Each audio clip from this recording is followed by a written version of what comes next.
As Della Soul once said, 3 is the magic number. All the best things come in 3s, primary colors, stooges, tweenies. Look, I'm sorry, but I refuse to acknowledge that snake Fizz. She knows what she did. Wrestling is no exception to this rule, as some of the best stables and groups in history have been made up of just 3 members. In this list, we will be running down the greatest trios to ever set foot in the squared circle. I'm Adam, and Adam from Cultaholic Wrestling, and these are the 10 greatest 3-man teams in wrestling history. Join us.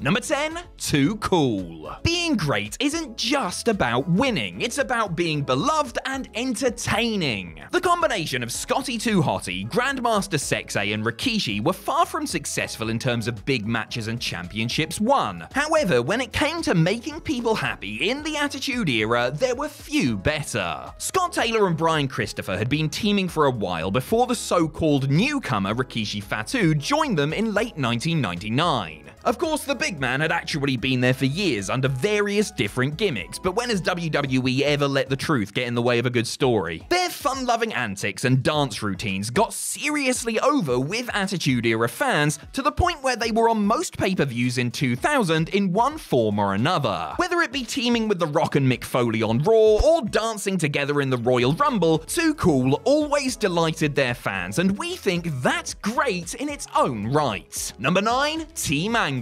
In terms of presentation and technical acumen, you really couldn't get much more different than Too Cool and Team Angle. In December 2002, WWE Champion Kurt Angle was given a holiday gift by his friend Paul Heyman. Rather than a pair of novelty socks or another Link's gift set, Heyman's present was 2 strapping young lads from OVW. Charlie Haas and Shelton Benjamin were now at Angle's disposal. Both fit the champ's vibe perfectly, as they were acclaimed amateur wrestlers with a penchant for snazzy singlets. Haas and Benjamin quickly established themselves on SmackDown by winning the brand's tag team titles just weeks into their run. Now, the stable known as Team Angle had all the gold and all the power. Though they weren't together as long as many others on this list, the group made quite the impact. Not only did they win all the belts, but they established themselves as an elite wrestling unit who could beat anyone on their best day. Plus, they were a million times better than when Angle was running with Luther Reigns and Mark Jindrak in 2004. Number 8, the NWO. At WCW's Bash at the Beach 1996 pay-per-view, something happened that changed the wrestling world forever. The Nasty Boys beat Public Enemy in a double dog collar match. Oh, and Hulk Hogan turned heel as well, I suppose. In the main event, Scott Hall and Kevin Nash revealed that their mysterious third man was actually the Hulkster, who had turned his back on the fans for the first time in years. As the New World Order, or the New World Organization as Hulk incorrectly called them, this group of ex-WWE lads were ready to run riot throughout the company and take the wrestling business by storm. But wait, how often did they actually compete as a trio? Once! And that was in WWE? So what the hell are they doing on here then, Adam, you ask? Well, they are here because that moment at Bash at the Beach did more for wrestling than any match ever could. The sight of these 3 in the ring together, garbage raining down on them, is one of the greatest wrestling images ever, and it set in motion some of the most important events in the history of the industry. So there. Number 7, the Wyatt Family. Though they went through many different incarnations over the years, we are focusing on the original 3 members of Bray Wyatt's wacky backwoods cult. Formed in NXT, Wyatt, Eric Rowan, and Luke Harper, aka Brody Lee, made their presence known on the main roster by targeting Kane, and also through a shonky Inferno-style match at SummerSlam, but we will move swiftly on from that. As a unit, this terrible trio was quite the sight. 3 giant hairy men slowly advancing toward you in the pitch black is enough to make anyone soil themselves in fear, and this unique presentation won them legions of fans. The group broke up, came back together, and added more members as the years went on. Braun Strowman, Daniel Bryan, Randy Orton, no matter who came and went, it always came back to the 3 originals. The fact that we will never see a full-on Wyatt's reunion is truly heartbreaking, but they left behind a slew of great memories that that fans will cherish forever. In particular, a series of matches with another group who will be on this list just a little later. Number 6, the Bloodline. Though it would expand to include Solo Sikoa and that red-headed traitor Sami Zayn, the original incarnation of the Bloodline was just Roman Reigns and the Usos. This trio of Anoa'i family members first came together on screen in 2015 when Reigns was still the world's least popular good guy. They were a part of his storyline struggles against the Authority and later his feud with AJ Styles as a counter to Luke Gallows and Carl Anderson. But it was in 2020 when things started to get juicy, or should that be oozy? After a series of emotional matches with Reigns for the Universal Championship, main event Jay and the rebellious Jimmy finally acknowledged the tribal chief and stood by his side. With the Usos in his corner, Reigns was even more unstoppable than before. They have since been instrumental in keeping him at the top of the company, helping him win matches against the likes of Edge, Drew McIntyre, and Brock Lesnar. And let's not forget the brothers' record-breaking tag team title run as well, which has included epic matches against teams such as the New Day and the Street Profits. Number 5, Los Vianos. You might think that a team whose name literally means the baddies would be kinda rubbish, but they are actually one of the greatest units in the history of Mexican wrestling. Famous luchador Rey Mendoza had 5 sons who all followed him into the business. Rather than try to make it on their own, the 3 eldest all banded together to form the evil group Los Vianos. So what did they call themselves? Viano 1, Viano 2, and Viano 3, of course. Because why waste time in coming up with complex names? As a unit, Los Vianos were feared and respected across Mexico. They were known for their despicable heel tactics and bloody battles, capturing tag team and trios championships as they went. And then they were later joined by their 2 younger brothers. Guess what they were called? If you guessed anything other than Viano 4 and Viano 5, then you clearly haven't been paying attention. From early success in CMLL to legendary clashes with Los Brazos and the Hawaiian Beasts in UWA, any combination of Los Vianos is a worthy inclusion on this list, as they were all trailblazers who are still remembered fondly to this day. Number 4, The Shield.